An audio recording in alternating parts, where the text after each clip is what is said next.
Vous écoutez Le Salon dans tes oreilles, une balado-diffusion dans laquelle des auteurs, des autrices et des personnalités discutent de leurs livres et des sujets qui animent l'actualité littéraire.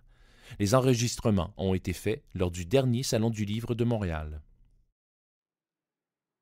Bonsoir et bienvenue. Ce soir, on rencontre Éric Chacour, qui a publié cette année « Ce que je sais de toi », un roman sublime. Et on veut lui parler aujourd'hui de ce conte de fées, parce que depuis 1 an, Éric, ta vie a pris un tournant incroyable avec la publication de ce roman. Comment tu te sens aujourd'hui? Heureux d'être là. C'était très cosy. Là, on avait des petits canapés, des fauteuils super confortables et tout. Puis on nous a allumé un spot dans les yeux comme ça. D'un coup, ça nous a réveillés. J'espère que vous êtes bien installés et je sais qu'on passera un beau moment. Ouais. Alors, ce soir, c'est assez symbolique quand même parce qu'il y a 1 an, tu étais au Salon du Livre, ici à Montréal. Tu n'avais pas encore publié Ce que je sais de toi. Donc, tu n'étais pas encore officiellement romancier. Mais tu savais qu'il allait paraître. Il est paru en janvier chez Alto. Et là, tu étais un peu dans l'attente. Oui. Comment tu... Alors, le Salon du Livre, moi, j'y viens chaque année à Montréal. Mais l'année dernière, c'était spécial parce que c'était la première fois que j'étais sur le point de publier quelque chose. Et je me souviens que j'avais pris mon courage à 2 mains et j'étais allé voir Michel-Marc Bouchard, qui est mon auteur préféré à vie. Et j'avais eu le courage de lui dire que j'allais publier quelque chose qui... Il m'a dit, l'année prochaine, je viens de voir. Et là, il m'a envoyé un mot hier pour me dire, je ne pourrais pas être au Salon du Livre, je vais casser ma promesse, mais je lui ai dit, je sais que ce n'était pas une promesse, c'était plus une grande tape dans le dos. Mais voilà, j'ai plein de beaux souvenirs qui sont liés au Salon du Livre. Puis je pense que c'est vraiment l'essence d'un Salon du Livre, de permettre des rencontres comme ça avec des auteurs, des discussions. Et voilà. Alors, on peut revenir un peu sur l'épopée incroyable de ton premier roman, il faut le dire quand même. Tu n'avais rien publié, mais tu écrivais depuis longtemps. C'est un roman qui t'a pris au-dessus de 10 ans, 15 ans à écrire? Oui, alors une fois, j'ai dit ça à un journaliste et depuis... Est-ce que c'est vrai? Oui, c'est vrai. Mais c'est surtout que pendant plusieurs années, j'écrivais pas du tout. J'avais des années où j'écrivais, d'autres où j'écrivais moins. Mais j'avais ce projet-là. J'avais fait mon plan. Je savais exactement, chapitre après chapitre, ce que je voulais raconter, quels étaient les personnages en présence. Et puis voilà, quand j'avais un peu d'inspiration de temps en temps, j'écrivais un chapitre, un bout de chapitre, une phrase. Et au bout de 10-15 ans, la pandémie aidant, je me suis dit, je vais le terminer. Si je ne le termine pas maintenant, je ne le terminerai jamais. Mais le roman se passe au Caire, dans les années 60, 70, 80. C'est un milieu que tes parents ont connu, que tu n'as pas connu, mais j'imagine qu'en grandissant, tu en entendais beaucoup parler. C'est une communauté tissée serrée des chrétiens du Caire qui sont issus de l'immigration libanaise, syrienne. Qu'est-ce qui te fascine? Pourquoi voulais-tu situer ton roman dans ces années-là et dans ce milieu-là en particulier? Moi, je connais bien l'Égypte. J'y suis allé une 15aine de fois, peut-être. J'ai un peu de famille encore là-bas. Mais l'Égypte que je voyais quand je me rendais sur place était tellement différente de l'Égypte qu'on me racontait. L'Égypte que mes parents, leurs amis, mes oncles, mes tantes me racontaient était une sorte d'Égypte très cosmopolite, très francophile aussi, assez chrétienne, assez ouverte sur le monde. Et quand je me rendais en Égypte, je voyais personne qui parlait français, à part le vieux médecin de ma tante, à chaque fois qu'on attrapait qu'on buvait de l'eau du robinet, qu'on tombait malade. Et je me disais, mais elle est où cette Égypte? Et ça m'a intéressé de m'amuser à la reconstituer un peu avec ces récits, ces lambeaux de récits, et d'en faire la toile de fond de mon histoire. Après, mon histoire, elle est totalement fictive. Ce que je raconte n'est pas issu des souvenirs de mes parents. Mais cette toile de fond-là, cette espèce de communauté, cette ambiance, j'avais envie de l'ancrer dans cette époque. Moi, ce que je voulais te demander, c'est est-ce que tu as eu comme un des personnages, on ne dira pas qui, mais une grand-mère qui t'a transmis sa passion du français, une grand-mère qui rêvait de Paris, qui adorait t'entendre réciter du Victor Hugo, qui aimait tellement le français qu'elle a francisé son prénom? Alors, non. Non, c'est totalement fictif, mais... Je me suis beaucoup inspiré de la mère de Romain Gary dans La promesse de l'aube. Une espèce de dame complètement fantasque qui prenait son gamin de Roumanie pour l'amener en France et qui avait cette espèce de vision totalement fantasmée de la France en lui disant « mais tu seras le plus grand des écrivains, tu seras Victor Hugo, tu seras Gabriele D'Annunzio ». Et j'ai eu envie de reprendre un peu de ce personnage-là pour en faire la grand-mère de ce livre. D'autant que c'est une grand-mère, alors on n'en dira pas trop, hein, mais c'est une grand-mère qui parfois aura le mauvais rôle et j'avais envie quand même de la rendre attachante. Alors c'est pas ma grand-mère à moi, mais même s'il y a 2 ou 3 phrases dans le livre qui me font penser à ma grand-mère, mais... Mais chez toi, comment est née la piqûre de l'écriture? Parce que tu écris depuis longtemps. Tu écrivais les paroles, tu réécrivais les paroles des chansons de Lara Fabian, Céline Dion, Patricia Cass, c'est qui d'autre? Mylène Farmer. Mylène. Oui, j'adorais ça. En fait, moi, ce que je voulais, mon rêve d'enfant, c'était vraiment ça, c'était d'écrire des paroles de chansons. Et mais je ne suis pas compositeur, j'ai aucun talent en composition, je sais jouer d'aucun instrument. Et au bout d'un moment, je me suis dit que c'était un peu vain d'écrire comme ça des paroles de chansons qui existaient déjà et qui avaient déjà des paroles accessoirement. Et donc, je me suis lancé le défi d'écrire ce roman-là et d'essayer sur plusieurs centaines de pages de dérouler une intrigue, d'avoir des personnages qui évoluent. Mais oui, mes premières amours, c'est plus... peut-être un jour. Je ne sais pas si Lara est dans la salle. Il y a un spot dans les yeux, mais si Lara Fabian est dans la salle, peut-être que... Elle entendra ton appel. Mais ce roman en particulier, est-ce que tu te rappelles comment il a commencé? Est-ce qu'il y avait un moment où tu t'es dit « ça va être ça, mon roman ». Un moment décisif ou un point de départ? Je sais que j'avais envie de raconter une sorte de Roméo et Juliette qui se passerait en Égypte. Ça, c'était mon point de départ. Et je ne peux pas trop expliquer pourquoi, parce que ça en dévoilerait beaucoup sur le roman, mais cette espèce de trame narrative-là que Shakespeare a, avec tout un tas de rebondissements qui sont assez merveilleux, j'avais envie de le transposer dans cette histoire-là et d'en faire quelque chose qui se passerait en Égypte. D'aussi loin que je me souvienne, c'était ça l'intention de départ. Après, tout le reste, c'est un peu mis par-dessus. Puis au fil des années, il y a des intrigues, il y a des personnages qu'on n'imaginait pas qui se sont un peu étoffés avec le temps. Mais l'intention de départ, c'était celle-là, oui. Est-ce que tu as beaucoup retravaillé le style? Parce que vraiment, ce qui surprend agréablement, c'est la façon dont c'est écrit, le soin qui est apporté à chaque mot, à chaque phrase... toutes ces métaphores, toutes ces réflexions qui sont issues, je pense, d'une profonde, justement, introspection, peut-être? J'aime bien. Pour moi, c'est important, un livre sur lequel on peut s'arrêter sur quelques jolies phrases. Moi, en tant que lecteur, c'est quelque chose qui me plaît. Quand je lis un livre, je corne les pages du haut pour savoir à quelle page je me suis rendu dans ma lecture.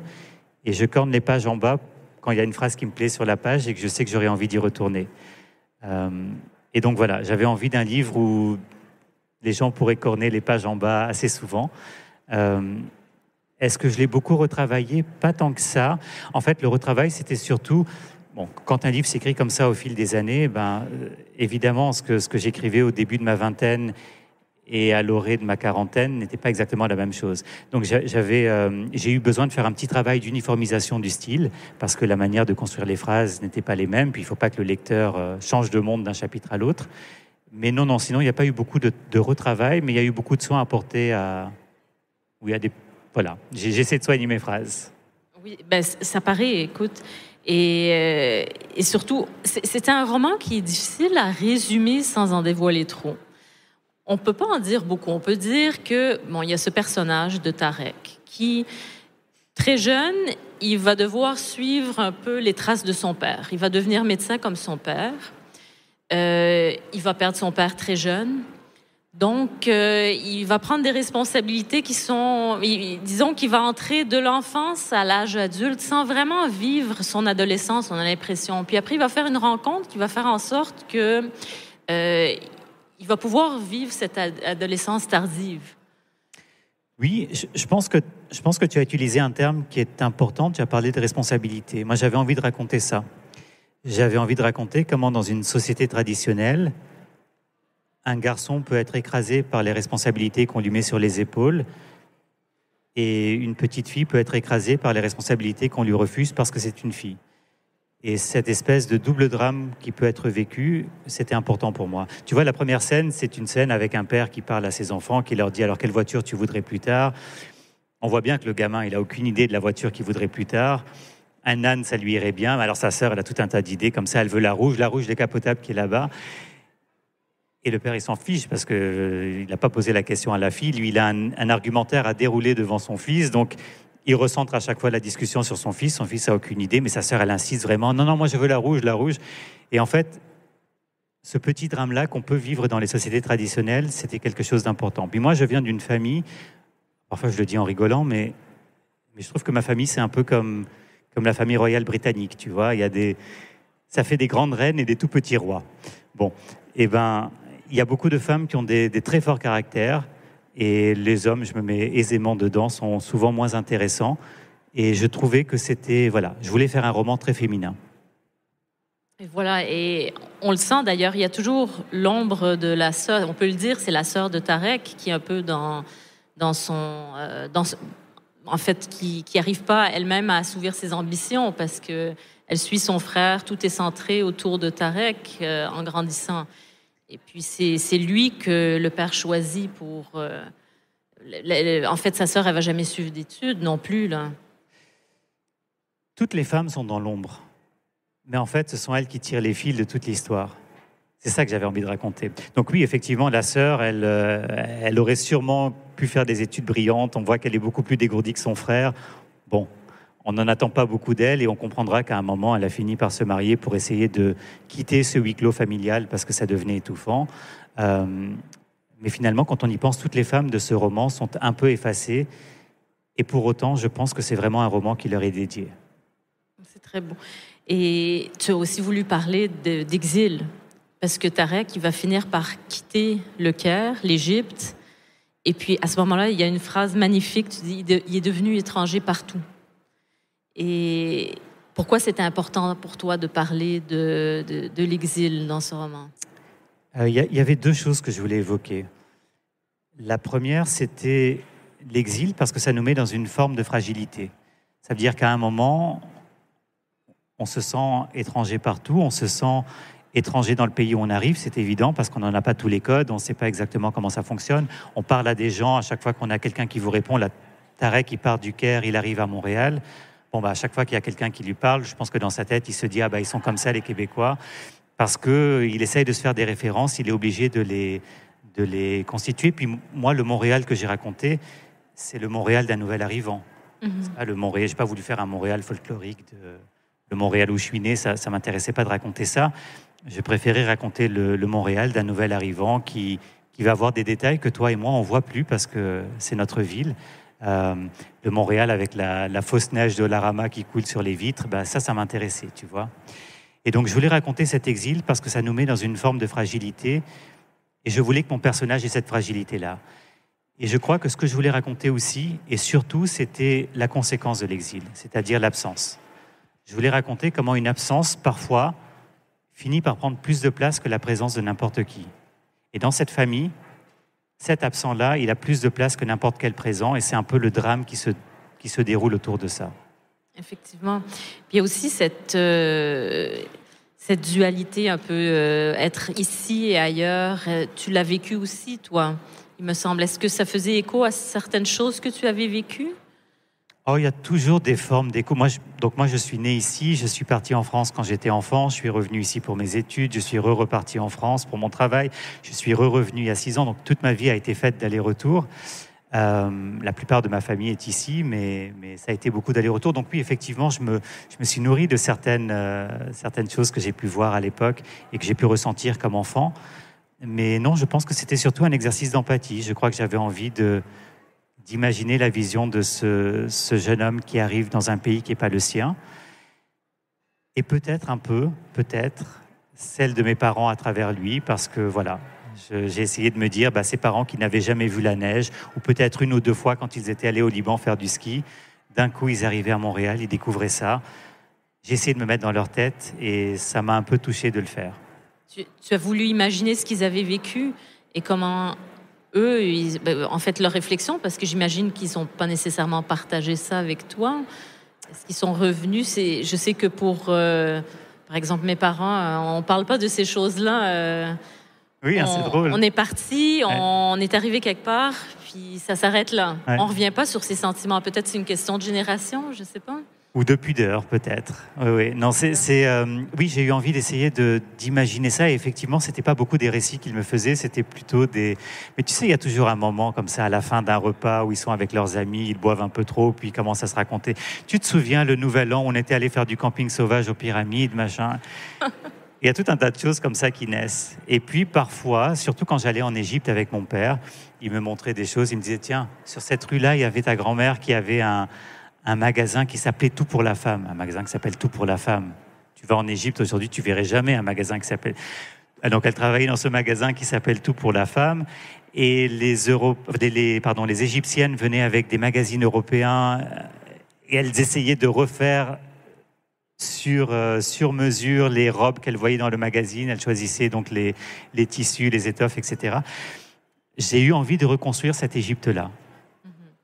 Quelques souvenirs et puis un peu d'imagination aussi pour les choses que je ne pouvais pas documenter. Je voulais revenir sur ces allers-retours donc, dans l'histoire et aussi dans l'histoire du livre, parce que avec ton roman, tu as fait beaucoup d'allers-retours entre le Québec et la France ces derniers mois. On ne pourrait pas passer à côté de ce conte de fées littéraire qui est le rêve de tout primo-romancier de voir son nom sur des listes de prix littéraires prestigieux. Si j'en nomme quelques-uns, écoute, ça a commencé par le prix Plume en France, qui est pour les auteurs émergents. Tu as été parmi les finalistes du prix du roman FNAC, qui est quand même un gros prix en France. Ensuite, il y a eu la bourse de la découverte de la Fondation Pierre-Prince de Monaco. Mais entre-temps, tu avais été sélectionné par les jurys des prix Femina et Renaudot. Est-ce que j'en oublie? C'est déjà quand même impressionnant. Déjà, là, on commence à se dire, mais mon Dieu, mais comment ça se fait que... Il aurait fallu que tu écrives il y a bien plus longtemps que ça, là. Oui, c'est assez merveilleux. C'est assez merveilleux. Tu dis c'est le rêve de tout écrivain. Pour être honnête avec toi, je ne sais pas si c'était mon rêve à moi, mais c'est définitivement un rêve que j'ai vécu. Voilà, c'est un livre qui a été vraiment porté... En fait, c'est un livre qui a été porté par les lecteurs, les lectrices, les libraires, beaucoup, plus que n'importe qui. Le bouche à oreille a fait toute la destinée de ce livre. Et les libraires ont fait énormément. Les libraires, depuis le premier jour, ont été là. Les libraires se sont photographiés en faisant des pyramides humaines, parce que ça se passe en Égypte, donc ils faisaient des pyramides. Les pyramides humaines, ils tenaient le livre. Les libraires ont vu que j'étais pas sélectionné pour le Goncourt, c'est pas grave, ils ont créé le Goncourt de leur librairie pour me le remettre. Il y a eu des choses complètement folles. Et cette histoire d'amour-là avec les libraires, elle est incroyable. Et c'est eux qui ont fait toute la destinée de ce livre. Et quand on a demandé à mon éditeur français, mais pourquoi vous vous êtes intéressé à ce roman qui a été publié de l'autre côté de l'Atlantique? Qu'est-ce qui a fait que vous y avez posé votre regard? La réponse a été immédiate. Il a dit, c'est par l'abondance des coups de cœur de libraires. Et donc, pendant très longtemps, c'est ça qui a fait la vie de ce livre. Après, il y a eu les prix, il y a eu des articles de presse, il y a eu tout un tas de choses qui ont donné de l'amplification. Mais vraiment, le travail de terrain, ce sont les lecteurs et les libraires qui l'ont fait. Est-ce qu'à ce moment-là, est-ce que tu avais déjà commencé à faire ta tournée? Est-ce que tu étais allé faire des rencontres dans les librairies en France? Alors, on avait fait un truc très drôle. On avait fait, je crois que c'était en juin, donc avant la rentrée littéraire, on avait fait un tour des librairies de France. J'ai pas pu faire toutes les dates, mais j'avais quand même réussi à me libérer pour y aller.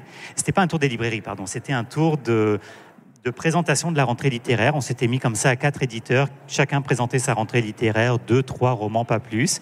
Chacun avait un quart d'heure. On invitait les libraires. C'était un déjeuner, il y avait des croissants. Bon.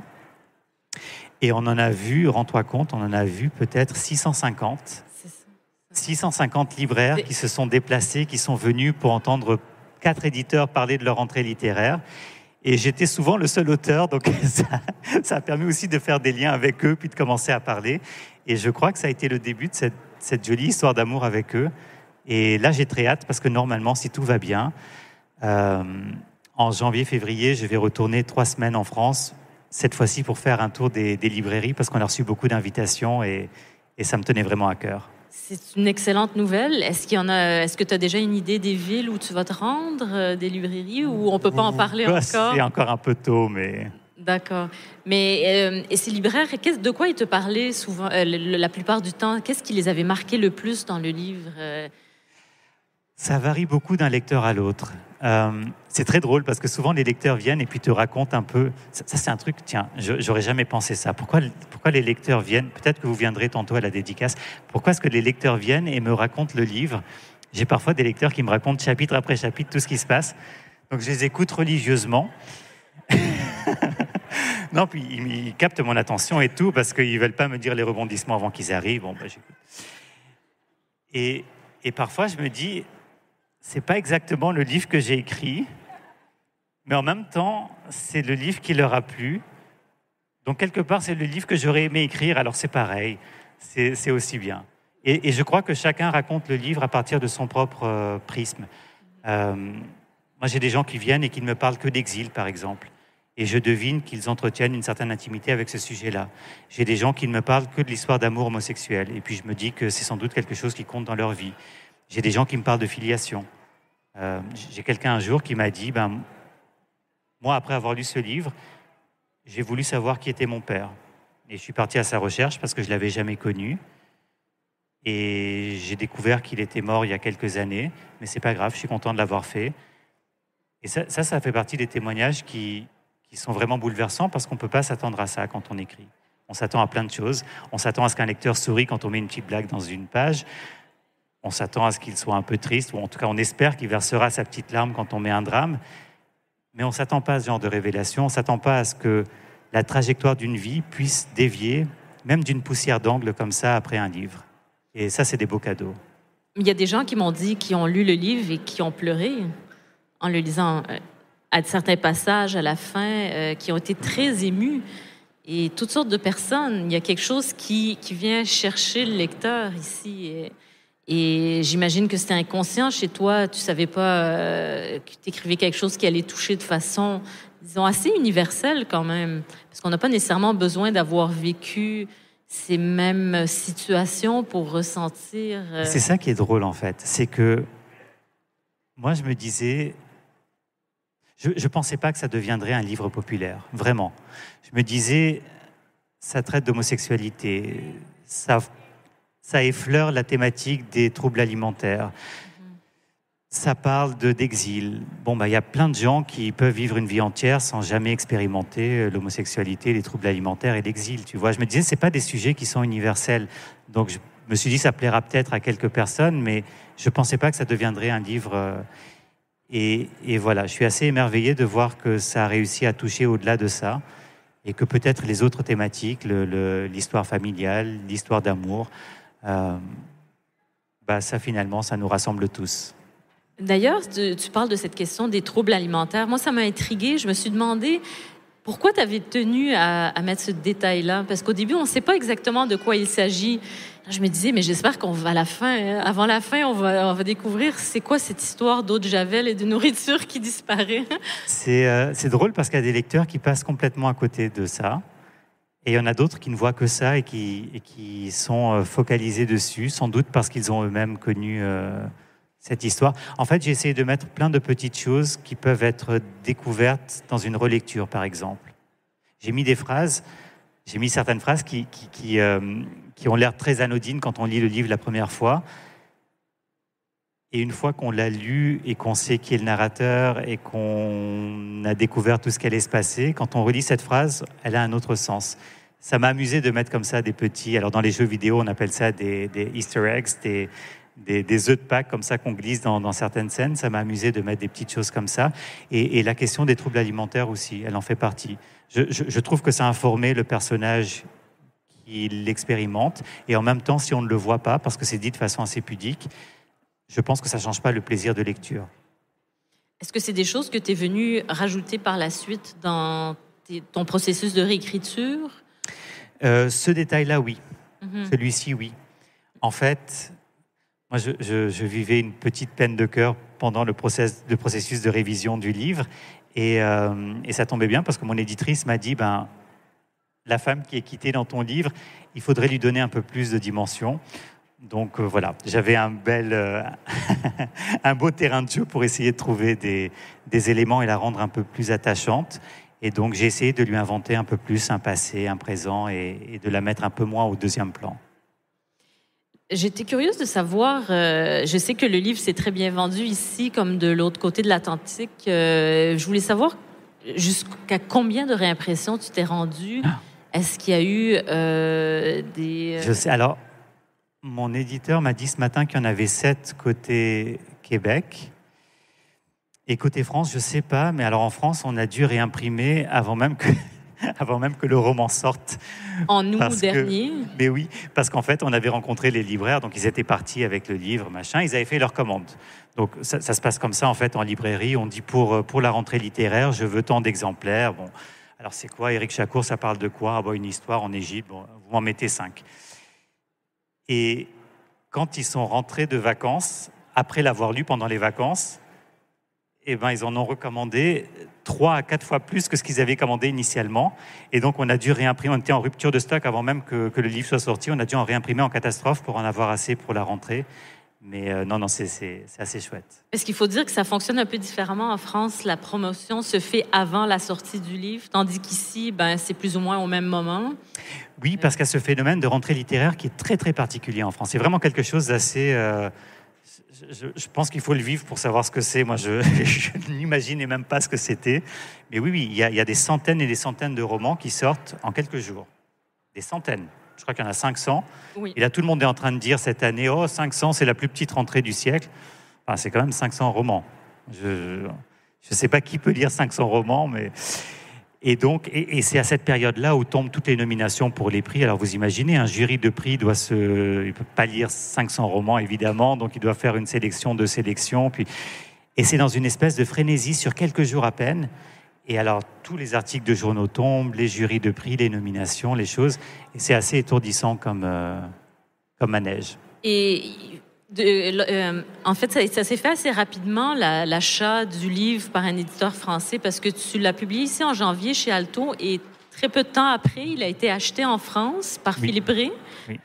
Ça s'est passé rapidement? Ça s'est passé en 1 mois et demi à peu près. On a eu 4 éditeurs français qui voulaient l'acheter, et j'ai choisi Philippe Rey parce que c'était le plus proche d'Alto. En fait, c'était une petite maison indépendante, c'était une maison qui publie peu, mais en même temps une maison qui est assez bien vue, une maison assez littéraire. Tu vois, pour la rentrée, ils n'ont publié que 2 romans. Un roman en français, le mien, puis un roman traduit. Et en même temps, c'est une maison qui est quand même assez remarquée, parce qu'ils ont gagné le prix Goncourt il y a 2 ans. C'est quand même une maison assez bien installée.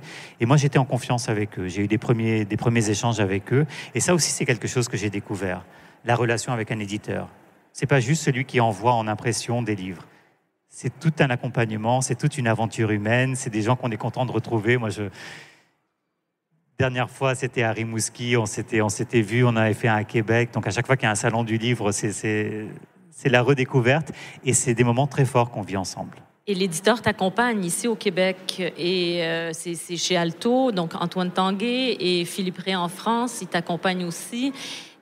Comment ça s'est passé, ce tourbillon médiatique pour quelqu'un, parce que tu travailles en finance? Je travaille dans une banque, oui. Dans une banque. Écoute, pour quelqu'un qui atterrit dans le milieu, comment on vit ça? Aller d'un salon du livre à une rencontre de libraire, à une rencontre avec des journalistes? C'est très étourdissant. C'est très chouette, déjà. C'est très chouette.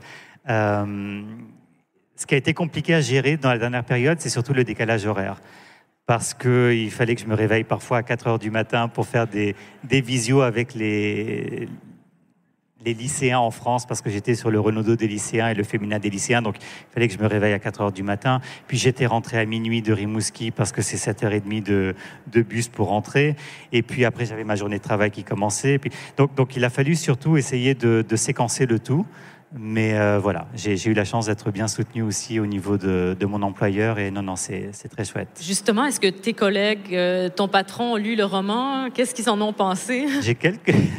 c'est toujours intimidant quand on montre une autre partie de soi à ses collègues de travail. Mais oui, j'en ai eu quelques-uns qui m'ont fait des très beaux retours. Est-ce qu'ils étaient surpris? Est-ce qu'ils savaient que tu écrivais depuis des années? Moi, j'étais surpris de publier. Alors, eux, tu imagines. Oui, bien. Oui, c'était surprenant. En même temps, ça a été super bien accueilli. Puis, ils m'ont même organisé une séance de dédicace à la banque. C'était très drôle, oui, avec des collègues comme ça. Non, ça a donné lieu à des très beaux moments. Et Le jour du lancement, en fait, c'est drôle. Je changeais de poste au sein de la même banque 2 jours après avoir lancé le livre. Et donc, le jour du lancement, il y avait à la fois des gens qui venaient de l'équipe que je quittais, puis des gens que je ne connaissais pas encore, mais de ma future équipe, qui m'avaient fait la jolie surprise de venir. Et c'était vraiment un beau moment d'échange. Oui. Et est-ce que maintenant, bon, j'imagine que... Est-ce qu'ils se sont inquiétés? Est-ce qu'ils se sont dit, ben là, est-ce que tu vas nous quitter pour aller écrire des romans? Oui, ils se sont inquiétés 32 secondes. Et puis, je leur ai expliqué combien gagnait un écrivain et ça les a rassurés rapidement. Mais là, tu dois sentir quand même une certaine pression de la part de ton éditeur qui va dire, ben là, quand est-ce que tu vas me sortir un 2e roman? Tu m'en rajoutes en plus. Et de la part des journalistes qui attendent. J'ai très envie de me remettre à écrire. La période aujourd'hui est un peu folle. J'attends que la poussière retombe pour m'y remettre, mais oui, voilà. Dès que la poussière retombera, le plus longtemps possible, mais dès que la poussière retombera, je sais que la première chose que je serai heureux de retrouver, c'est ça. Oui, c'est ça. J'imagine que tu n'as pas du tout écrit depuis un an. Très peu. Parfois, très peu. Est-ce que tu as des idées? Est-ce qu'il y a des sujets qui t'intéressent? C'est drôle. J'ai toujours eu, d'aussi loin que je me souviens, j'ai toujours eu 2 idées très claires dans ma tête. 2 idées, 2 séries de personnages qui se déroulent à 2 endroits différents, etc. Je ne saurais pas te dire pourquoi j'ai commencé par celle-ci, mais là, j'ai vraiment envie de m'attaquer à la 2e. Et on ne peut pas en parler, Évidemment, non. Moi, en plus, je mets 15 ans à écrire. Tu imagines 15 ans comme ça, les gens. On va t'oublier. Tu as le temps.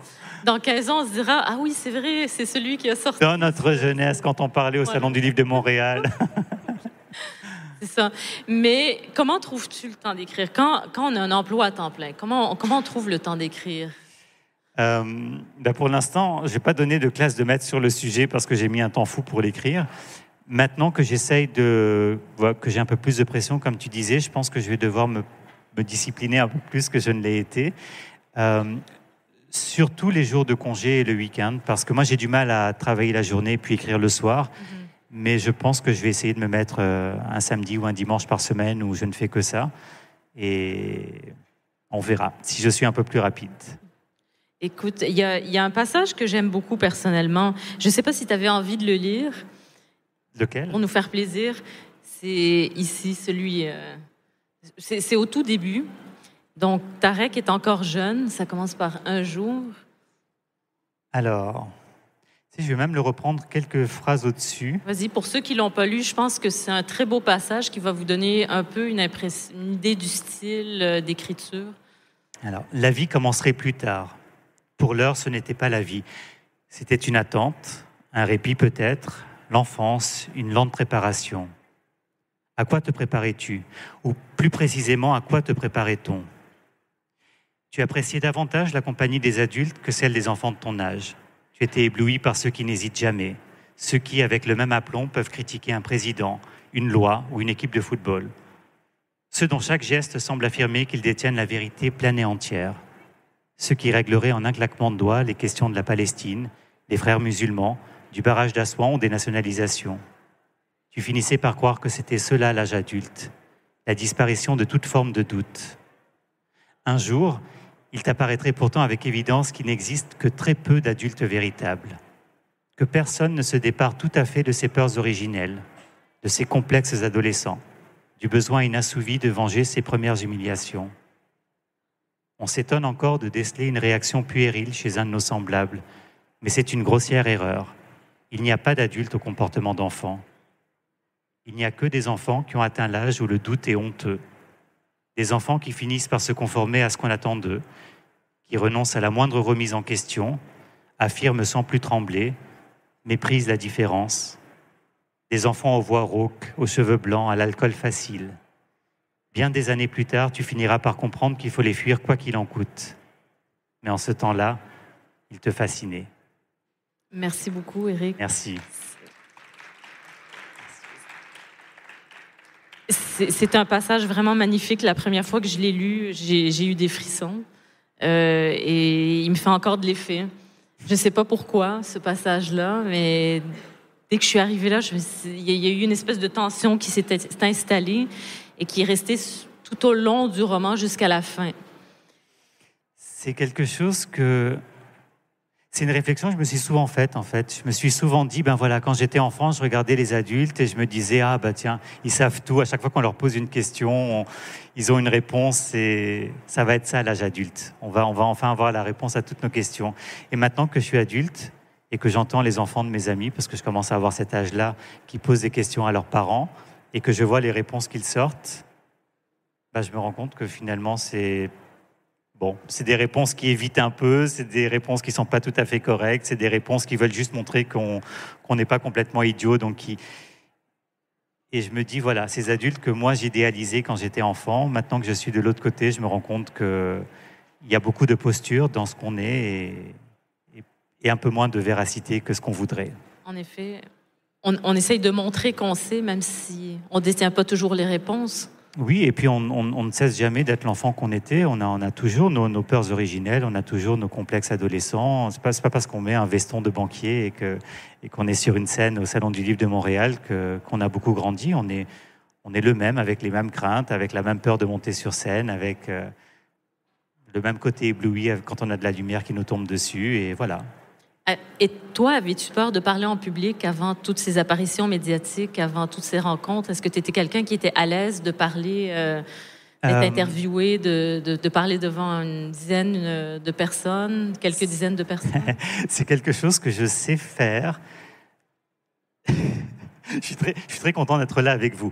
Je ne prends pas un plaisir démesuré dans des exercices médiatiques, mais j'adore les rencontres avec des lecteurs, en fait. Et je sais que souvent, c'est quelque chose qui peut amener à des rencontres avec des lecteurs, donc je le fais avec grand plaisir. Mais voilà, je pense que les rencontres qui me touchent le plus, c'est quand je vois un lecteur qui me parle soit de son envie de découvrir le roman parce qu'il ne le connaît pas, soit de ce qu'il a ressenti en le lisant, et ça, c'est quelque chose qui vient me chercher. Et tu parlais de Michel-Marc Bouchard au début, mais est-ce que toi, il y a des auteurs qui te touchent, qui t'ont touché, que tu as pu rencontrer à travers cette aventure parce que maintenant, tu es devenu romancier, donc... Mais oui, en fait, c'est jonché de rencontres. Là, c'est drôle parce que tantôt, j'étais sur la scène Radio-Canada, puis j'enregistrais « Il restera toujours la culture » d'Émilie Perrault. Et j'étais sur un segment avec Éric Emmanuel Schmitt, et je lui disais, mais moi, quand j'écrivais mon manuscrit, je m'étais inscrit à la classe de maître parce qu'il donnait une classe de maître par Internet. Donc, je m'étais inscrit à sa classe de maître parce que je me disais, quand même, j'ai mon manuscrit, j'ai mon machin, là, il faut que je corrige. Et j'écoutais tous ses conseils. Il disait, il ne faut surtout pas mettre des « en train de ». Alors, moi, je faisais un contrôle-F dans mon texte. J'ai regardé tous les « en train de », je les enlevais, je les rayais. Et là, je me retrouve un an plus tard à côté de lui. Et c'était très, très intimidant. Mais voilà, c'est vrai qu'une vie de primo-romancier, c'est jonché de belles rencontres comme ça. Et j'ai eu la chance d'en faire quelques-unes. Et dis-moi, est-ce qu'il y en a d'autres que tu as pu rencontrer aujourd'hui ou ailleurs ou en France qui ont été déterminantes, des rencontres déterminantes comme ça avec des auteurs que tu n'imaginais pas faire un jour? Déterminante, je ne sais pas, mais je pense que mon plus grand coup de foudre amical, c'était avec Jean-Baptiste Andréa, donc, qui a gagné le prix Goncourt. Oui, pour veiller sur elle. Oui, superbe. Je ne sais pas si tu l'as lu. Je suis en train de le lire. Je suis à peu près à la page 130. C'est tout ce que j'aime dans un roman. Il y a un souffle romanesque, ça se passe ailleurs. Enfin, c'est historique, c'est à une autre époque. Ça se passe en Italie sur près d'un siècle. Et on était tous les deux prévus sur la même télévision quelques semaines plus tard. Et on s'est croisés dans un train qui allait en Suisse pour le même salon du livre. Et il était en train de lire mon livre, j'étais en train de lire le sien, parce que comme on allait sur la même émission de télévision, il fallait qu'on lise les livres des autres. Et ça a été une rencontre qui était vraiment sublime. Il a été vraiment comme un grand frère. Il avait beaucoup de bienveillance, il essayait de me rassurer. Et en fait, c'est très drôle, mais on s'est retrouvés partout, tout le temps, en même temps. Tu parlais du prix Première Plume que j'ai reçu. Je l'avais reçu à Lyon, et il intervenait dans la même soirée que celle où je recevais mon prix. Et puis après, on s'est revus à Nancy. Et donc, on s'est vu à ce salon du livre en Suisse, et on s'est retrouvés donc à cette émission de télévision à Paris. Et en fait, sur les 2 petites semaines où j'étais là, c'était comme si à chaque 2 jours, je retombais sur lui. Et voilà, ça a été une très très belle rencontre. Et quand il a eu son Goncourt et que tout penaudement, je l'ai félicité, il m'a envoyé un message plus long que mon message de félicitations. Et j'ai très hâte de le revoir quand j'irai en France en janvier. C'est excellent, c'est une bonne nouvelle. Et écoute, parce qu'on doit terminer, pour ceux qui aimeraient rencontrer Éric, il sera au kiosque 1501. 1501 Alto. Le kiosque d'Alto, pour une séance de dédicace d'1 heure à peu près ou... En ce moment, elle dure un peu plus. Un peu plus, bon. On prendra le temps qu'il faut. Donc, et tu seras là aussi demain, de nouveau? Oui. Parfait. Donc, pour ceux qui n'auraient pas le temps de le rencontrer aujourd'hui, donc il y aura une prise de demain et voilà. Donc, ce sera tout pour le salon. Et merci beaucoup d'avoir été là et bonne lecture si jamais vous n'avez pas lu le roman. Sinon, je vous le conseille. C'était une de mes lectures préférées de cette année. Merci beaucoup. Merci beaucoup, Laila. Merci. Merci, Eric.